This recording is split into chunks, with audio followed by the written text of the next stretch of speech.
This is my Viewmaster Model A made around 1940. It's not in the greatest shape, and it seems very simple, but it's a clever invention with an astonishing history.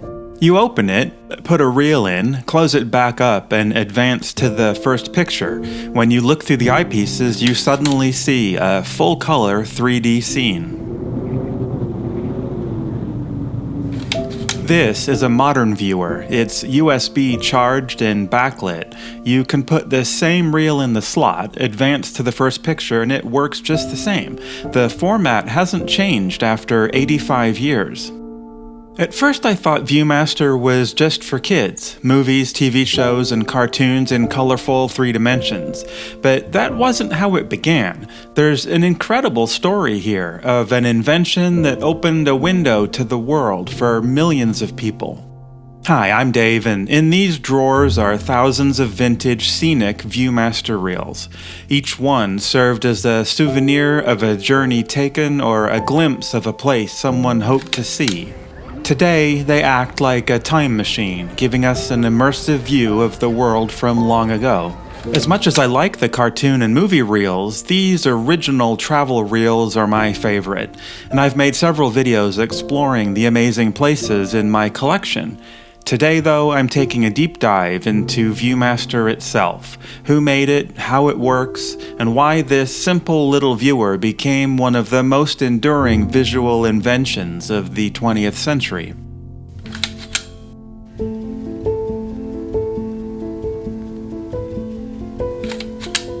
Before we can understand Viewmaster, I need to explain the surprisingly simple trick that makes all 3D images work. In the early 1500s, Da Vinci observed that each eye saw the world slightly differently, but it wasn't until 1838 that the first stereo image and a device to view it was created. It was invented by Charles Wheatstone, a professor at King's College London, a modern-day Da Vinci who worked in acoustics, optics, electricity, telegraphy, and even cryptography. Like Da Vinci, he knew that if you looked at something, like a die on a table, with one eye closed and then the other, that each eye saw a different view. The left eye saw a bit of the left side of the die and the right eye saw a bit of the right side. But your brain combined these two views into a single 3-dimensional object. Wheatstone wondered, could he trick the brain into seeing 3 dimensions when there was actually only 2? If he drew 2 slightly different pictures of the die, each matching one eye's perspective, and built a device that would show the left eye's drawing just to the left eye and the right eye's just to the right eye, would the brain combine them into a single 3D object? To answer this, he built the world's first stereoscope, 2 mounted images on either side of 2 angled mirrors. This forced each eye to see only the appropriate image, and when he looked into the mirrors, he saw just one 3-dimensional image. An original Wheatstone stereoscope is on display at King's College in London. Over the next several years, a couple improvements were made. First, the 2 mirrors were replaced by lenses, which allowed each eye to see only the correct image and positioned the images together comfortably in front of the viewer. Second, Wheatstone's hand-drawn diagrams were replaced by actual photographs. This required linking 2 cameras together or building a special camera so that 2 pictures could be taken at once just a few inches apart. For the first time, stereo images showed real people in real places, bringing the wider world into someone's living room. Stereoscopes were in full use for the Great London Exhibition of 1851, which was photographed extensively in stereo. It even caught the interest of Queen Victoria, kicking off a 3D craze that swept the world. This is my Keystone stereoscope. Here are the lenses that isolate the left and right image. Insert a card and slide it into focus, and suddenly the picture appears in 3D. And that brings us to the 20th century, and to the innovator who would carry stereoscopy into the modern age.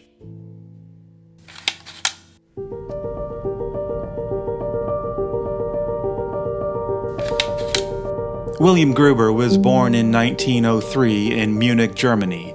These Viewmaster images show the city where he grew up. He was a skilled amateur photographer but earned his living repairing extraordinarily complex player pianos. He specialized in German reproducing pianos made by Welter & Sons in Germany, among the most advanced musical machines of their day. When they opened a factory in New York in 1912, demand for skilled technicians quickly spread across the U.S. Gruber arranged for a job in Los Angeles servicing pianos for a major dealer, the Burkle Piano Shop on South Broadway. He came to the U.S. in 1924. His final job before leaving Germany was servicing the Weltminion at the German Museum in Munich. That piano is still on display today, and when you see it, you can't help but notice how closely its design resembles the machine Gruber would later build to manufacture Viewmaster reels.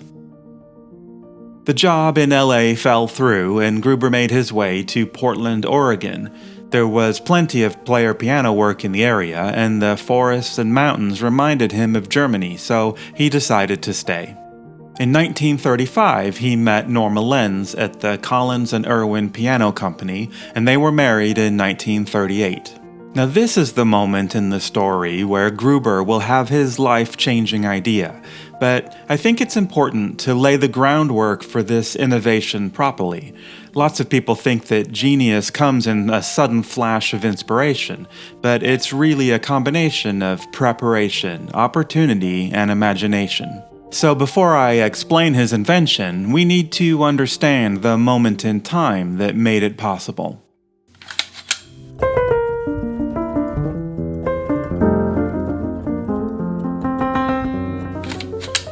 Gruber was prepared. He'd spent his life maintaining player pianos, which were among the most complex mechanical devices available in the world at the time.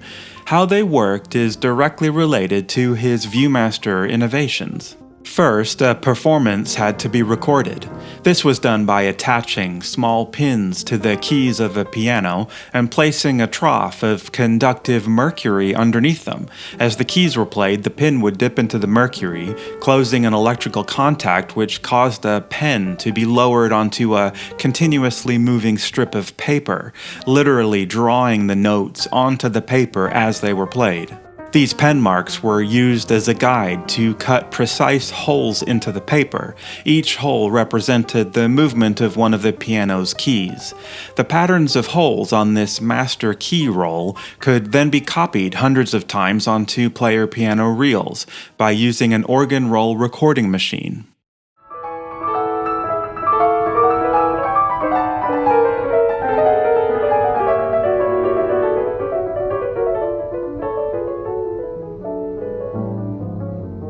Second, a performance could be reproduced using suction. The piano roll was loaded into a reproducing piano machine, which had an array of pneumatic valves, constantly trying to draw air through the thick paper as it rolled past. If the valve encountered a hole, air would pass through, closing the valve and triggering the appropriate piano key to play. Driving a machine with pneumatic valves, making a device work by reading holes and notches, and mass-producing a product using die-cut cardboard was critical for Gruber's Viewmaster, all ideas that came from his work with player pianos. Next was opportunity, which came from a revolutionary advancement that had just been made in photography, Kodachrome. Kodachrome was Kodak's brand new way to reproduce color in photography. It was released in 1935. It used transparent film and a subtractive color process. White light would pass through layers of cyan, magenta, and yellow dye, blocking the exact amounts of red, green, and blue light, so that only exactly the colors you needed remained visible on the other side. This required coating film with 11 chemical layers, and inventing a development process that required 4 individual processing steps using 8 carefully controlled complex chemical solutions. The results were astonishingly vibrant and lifelike color pictures. Kodak first made their new technology available on 16mm motion picture film, and Gruber knew this could revolutionize stereo photography if he could think of a way to apply it. And the last component of innovation is imagination, asking what a better 3D product could be. To answer that, we need to look at the state of 3D imaging in the 1930s. By the late 30s, traditional card-based stereo views weren't very popular. Here's a Sears catalog page for stereoscopes in 1900 versus one from 1930.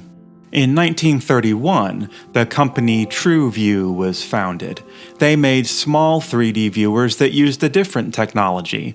The stereo images were printed onto 35mm motion picture film strips and viewed through a small device held up to a light source. This allowed them to put 14 views onto a single strip, which required 28 individual pictures. You had to insert the film into a slot on the left side of the viewer, and you have to make sure to align the first image properly. Then you can advance the images with a lever under the viewer, and once you're done you have to rewind the film by pulling it back through. Several companies were doing the same thing, but TrueView really took off after the 1933 Chicago World's Fair. They produced 10 film strips of the fair itself, and even a Century of Progress branded viewer. However, Gruber could see clear limitations. The images were only in black and white, and the reproduction process required copying the original camera negatives 4 times, making it expensive and degrading image quality. Could he combine his background in player piano technology with Kodak's new color photography to take 3D imaging to the next level?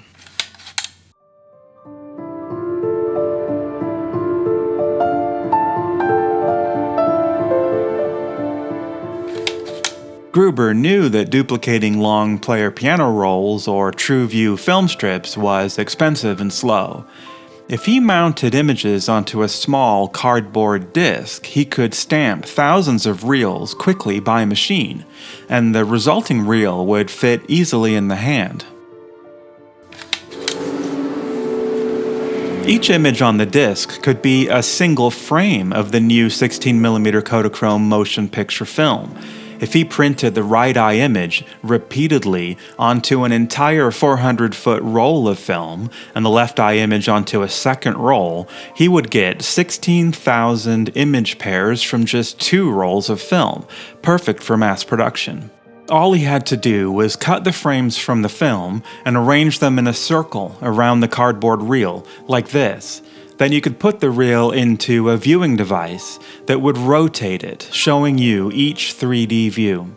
But there was a problem. Look what happens as you advance around the reel. You eventually look at the left eye's image with your right eye, and it'll be upside down. The solution to this is one of those clever ideas that just seems inevitable. Make the viewing device advance 2 frames at a time. As long as you have an odd number of pairs of images, you'll always come around right back to where you started. No upside down pictures. Here's a real reel. If we look inside, you can see the individual 16mm film chips glued to the backing. These chips are for the right eye and these are for the left. Once a reel is in a viewer, there's an arm with a notch on it that catches the next of these holes in the disc and rotates it by precisely 2 image positions, aligning the left and right eye's images perfectly each time. It was a brilliant idea, but turning it into a reliable, affordable product was another challenge entirely.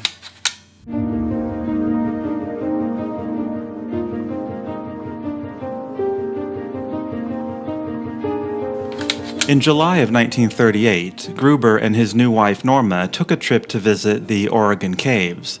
Since moving to America, he had become an accomplished amateur 3D photographer and always brought his stereophotography equipment with him, a pair of Kodak Bantam Specials mounted on a rail and linked to a single shutter release. He used it to take 3D photographs on trips, mounting the results on traditional stereo view cards. It was here that Gruber met Harold Graves, a man with a deep interest in photography, and the president of Sawyer's Inc., the country's largest manufacturer of photographic postcards, printing as many as 30 million postcards per year.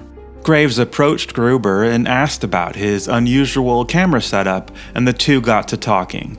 This is one of those situations where preparation met opportunity. Graves was on the lookout for a new product line for Sawyer's, and Gruber had the perfect idea. They talked for hours over dinner at the Oregon Caves Chateau. Graves loved the idea, and they both agreed to continue their conversation back in Portland. It was this chance meeting that set everything in motion, and it's commemorated today by this historical marker at the Oregon Caves.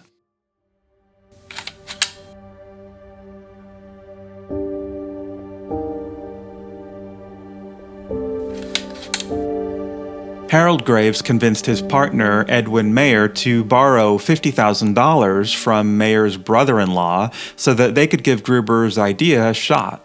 They couldn't afford to buy the idea from Gruber, so they gave him a commission on each reel sold.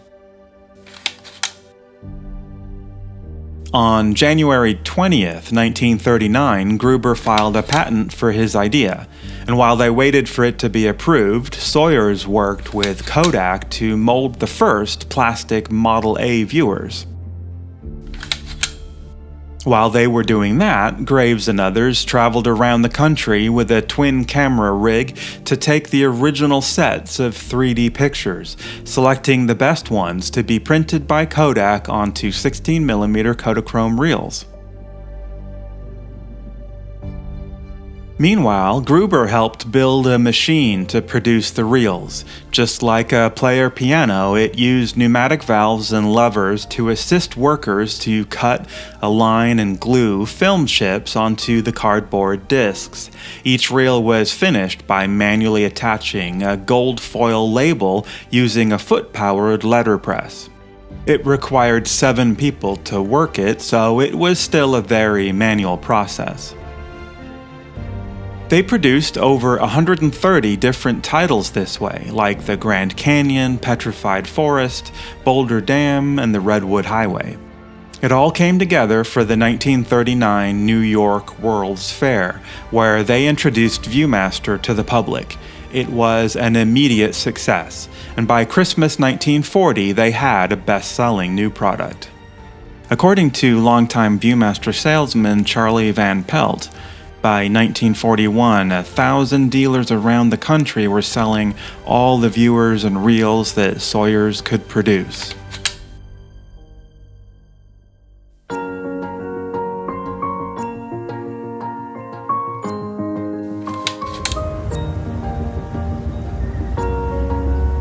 A year after the World's Fair ended, the U.S. entered World War II, and film stock rationing brought production of Viewmaster reels for the public to a halt. Viewmaster survived by finding an unexpected classified role for the U.S. military, proving the technology was more than a novelty. And when the war ended, Sawyer's was ready to grab a global audience. Better assembly machines were invented, their familiar viewer was created, and a new storytelling technique helped define childhood for an entire generation. But William Gruber's idea never changed. A simple viewer with a rotating reel and a clever way to turn flat pictures into an experience that felt alive. I think if he could say one thing about his invention, it's how important it was as an educational tool. In fact, today his comprehensive anatomy reels are still used to train future surgeons. So the story doesn't end here. This was just the beginning.